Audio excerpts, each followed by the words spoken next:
Ok, pues vamos a detallar un poco más sobre esta propiedad del sonido que es la reflexión, que básicamente nos dice que una onda pues va a ser reflejada cuando se encuentre con un obstáculo. Entonces, lo que normalmente nos ponen es un obstáculo en las ilustraciones y nuestra onda la dibujan como si fuera un haz de luz, ¿ok?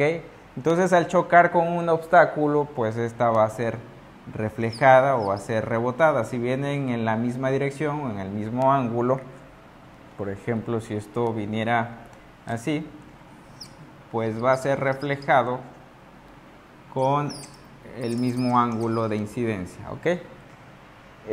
Nos los ilustran como si fuera un vector, pero la realidad es que, como comentábamos en un principio, el sonido cuando yo estoy hablando, por ejemplo, hagan de cuenta que se está creando una burbuja que va creciendo porque va haciendo reaccionar en cadena a las moléculas que hay en el aire, ¿no? Entonces esto se va expandiendo y esto no nada más va a chocar en un solo lado cuando estemos en un recinto, por ejemplo en una habitación o en una sala o en lo que ustedes quieran, pero que estemos encerrados, no nada más va a chocar con una pared. Hagan de cuenta que esta es una persona y empieza a hablar, pues el sonido se va a expandir así. Entonces aquí hay una pared, acá hay otra pared, acá hay otra pared.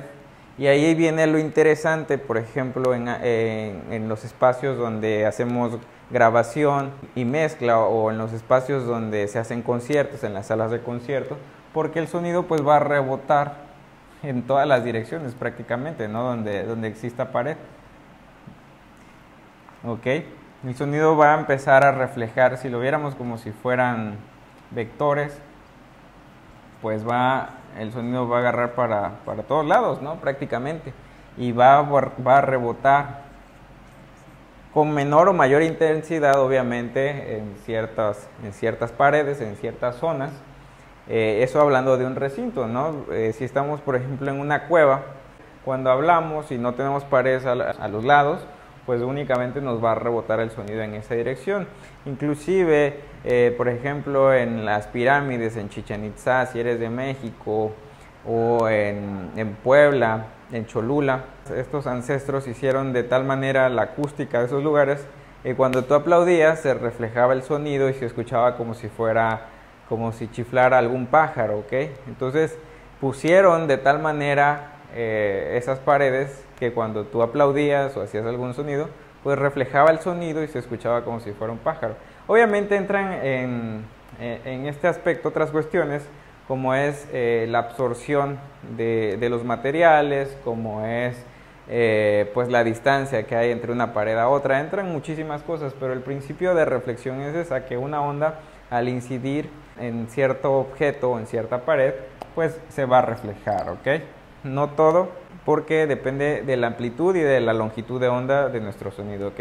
Eso va a causar que no todas las ondas se vayan a ser reflejadas. Por ejemplo, si tenemos una longitud de onda grande, que son las frecuencias por lo regular bajas, pues nos dice también esta propiedad que el sonido pues va a rodear el obstáculo, ¿no? Por ejemplo, si tuviéramos aquí una pared y viene una onda, esta es mi pared, ¿no? No sé si las alcanza a ver ahí, y viene una onda grave, una frecuencia baja.